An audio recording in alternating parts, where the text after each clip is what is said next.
guys, welcome back to the channel. Thank you for tuning in today. Today, as you guys can tell from behind me, as well as the title of this video, we are going to be installing some RCV IWE Eliminators on my 2011 Ford Raptor. So we're going to go ahead and install those on both sides, and then on the driver's side, we are going to be installing a new wheel hub as well. So stay tuned. I'm going to walk you guys through what you guys got to do to install these IWE Eliminators.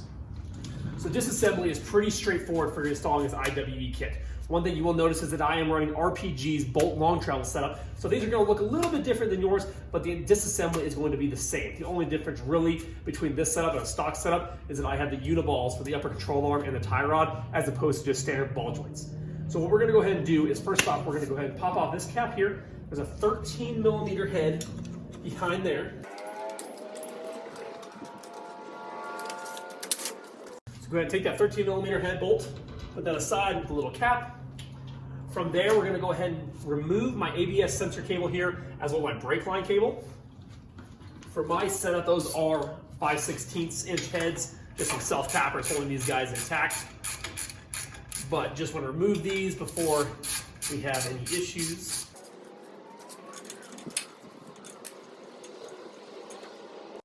Again, taking those bolts, putting those aside. From there, we are going to remove your caliper next. Again, as I said, mine is an H14 hex head, so I'm going to go ahead and remove those.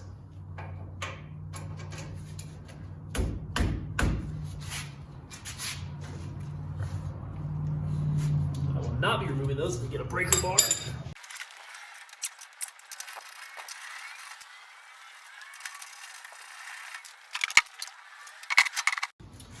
And there you go, guys. Once you get that removed, just make sure you have something set to either hang your caliper or to rest it on. I just like to use a little box. Makes it nice and easy. And then again, put your bolts to your side. This is the hub you're going to be replacing. And you guys probably can't hear that on camera, but this bearing does have some play in it, so that'll have to be removed by the bolts on the rear. What now we're going to go ahead and do is pull off the ABS sensor.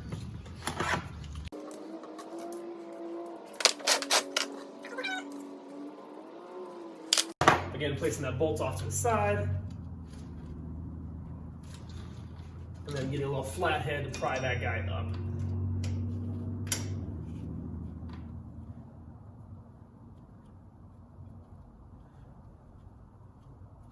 Probably should have cleaned everything.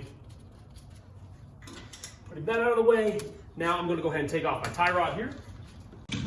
Again, I am using a 24mm for this one. This might be different for your setup at home. Once that is removed, I like to throw the bolt back through that uniball just so nothing falls apart.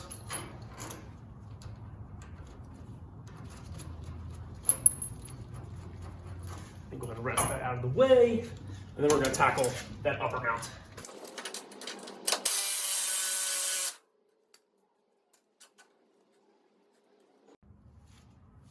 Go ahead and disconnect that hose off the back side of your IWE. I'm just going to put this out of the way. You're not going to need this anymore. And then from here, everything is going to be free. Go ahead and bring that control arm outward, and then hopefully you have some space, swing it one way or another to pop that CV axle out. So this is actually where the IWE is going to be eliminating. So this is going to be connecting the CV joint directly to the wheel hub itself. So where that collar ring is, which I don't have by me, it's going to slide directly on there, and it's going to make these spin at full time, as opposed to having the air actuated four-wheel drive setup. This might give a little better visual of that ring. So as you guys know with the IWE, which is this guy right here, which this one is brand new and it already is failing again, instead of having it where the air has to actually pop the collar into place, this ring here is going to make it a full-time lock. This just simply will slip on there, and now you're going to have enough space here on the ring that everything is fully connected between the hub and the CV at all times. Which then it is a transfer case, selectable four-wheel drive system, kind of similar to the Toyota FJ, where basically the CV will be spinning at all times as to before, where the CV does not move. But I think this should make it a little bit more dependable, and I should actually have four-wheel drive again, because my biggest issue right now is I am lacking four-wheel drive just because of the IWE issues. So now that we have the CV removed and all that, it is time to remove the IWE itself. This unit is very easy to come off. It's just three 5/16 5/16" heads. So we'll go ahead and pop those out of there.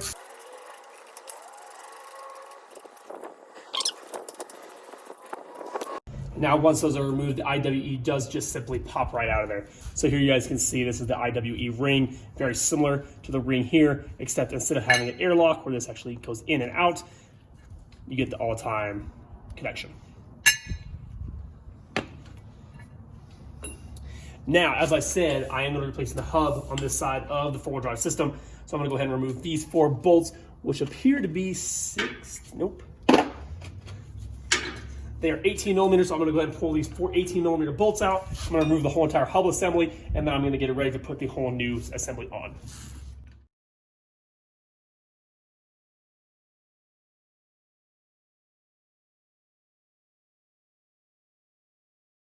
And after fighting it, we did get the original hub out. Had a lot of Loctite on there, but it is free.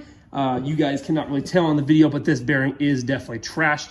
So I'm going ahead and rebuild this hub. It's still worth something. So again, being an OEM hub, just going to rebuild it, keep it as a spare. Now this is just a $150 Master Pro from O'Reilly's. So we're going to go ahead and do like a product review on this guy too. That's the whole reason why I'm going to rebuild the original one, just because I feel more comfortable with that one, but we'll see how long this guy lasts. So I'm gonna throw you guys back on time lapse. I'm gonna throw this hub in, and then remove the ABS sensor. And then we'll actually get to installing the RCV IWE eliminators.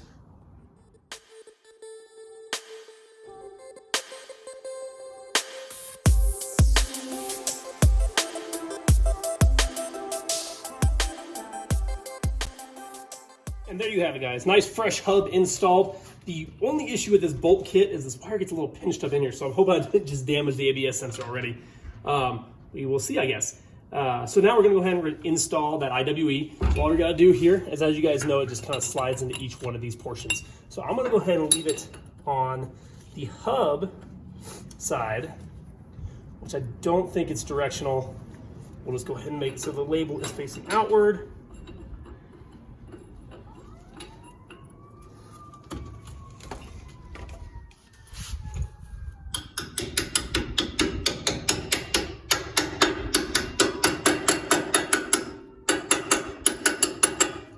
Lightly tap that guy in place. It probably would not be a bad idea to grease up the inner portion of this guy. I do not have any grease here, so I'll probably do that at a later date. But I went ahead and just tap that guy into place. Again, move everything so that you can get the tip portion of your CV axle aligned, and then from there, just slide it all together. And there you have it. So I'm gonna put my bolt temporarily back into the upper control arm, but there you guys have it. That's literally it on the IWE Eliminator install. Again, very simple, straightforward. If you weren't doing the wheel hub, it would take half the time. So yeah, definitely not bad. I'm gonna go ahead and bolt everything back up. Again, doing the 13 millimeter here on the front, the tie rod, the upper control arm, and then throwing the brake housing back on. And then I will talk to you guys once I get that finished.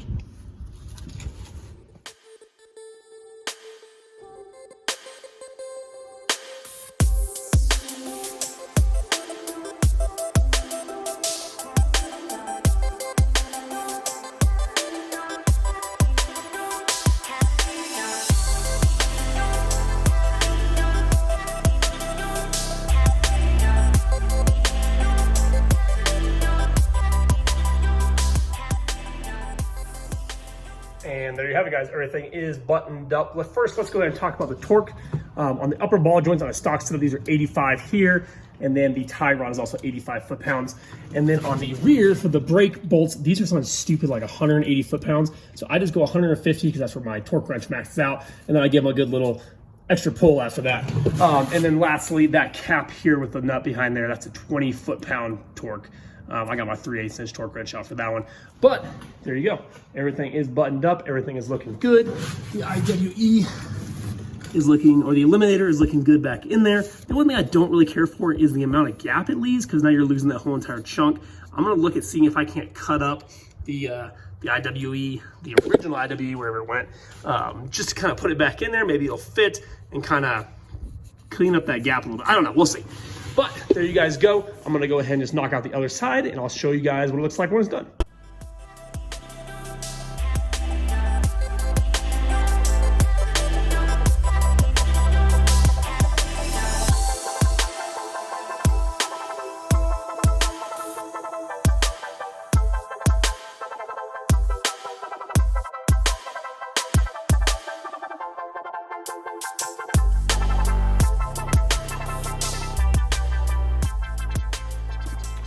things real quick.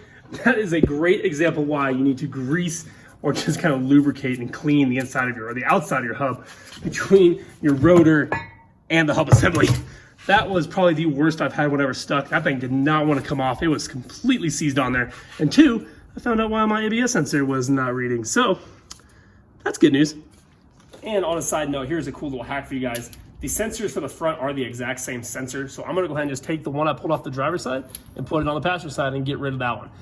Only reason why I did it this way, I knew the driver's side needed to have a new hub, and they come with ABS sensors. So pretty neat way to save 80 bucks. But I'm gonna go ahead and put this on after I do the the IWE install, just so I don't mess this one up. So here's the part you guys really care about, the IWE install, so stay tuned.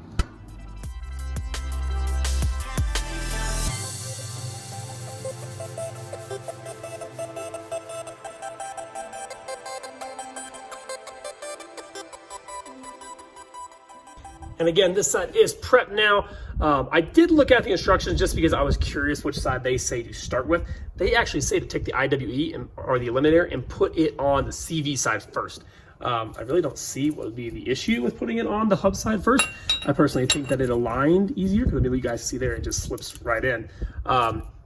I don't think it really matters, but in their instructions, they say put it on the CV first. So I'm gonna go ahead and slap this guy in, go ahead and re-bolt everything up, including the upper control arm bolt, the tie rod, the brakes, and the rotor and all that stuff, and then the axle nut as well. So I will see you guys once I get everything buttoned up.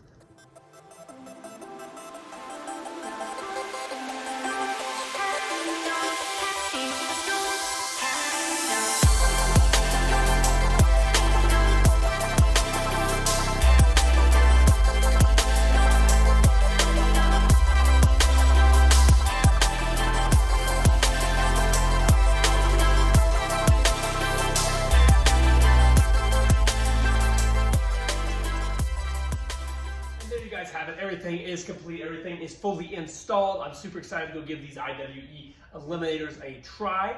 I will be doing a whole nother video talking about how they work, if they fix my four-wheel drive issues, and we're gonna go from there and see how they did. So if you guys wouldn't mind, smash that like button, like and subscribe to the channel, and then comment what you guys want to see next. We got lots of stuff coming up with the Porsche, with the Raptor, and with the FJ. So just stay tuned. Lots to come.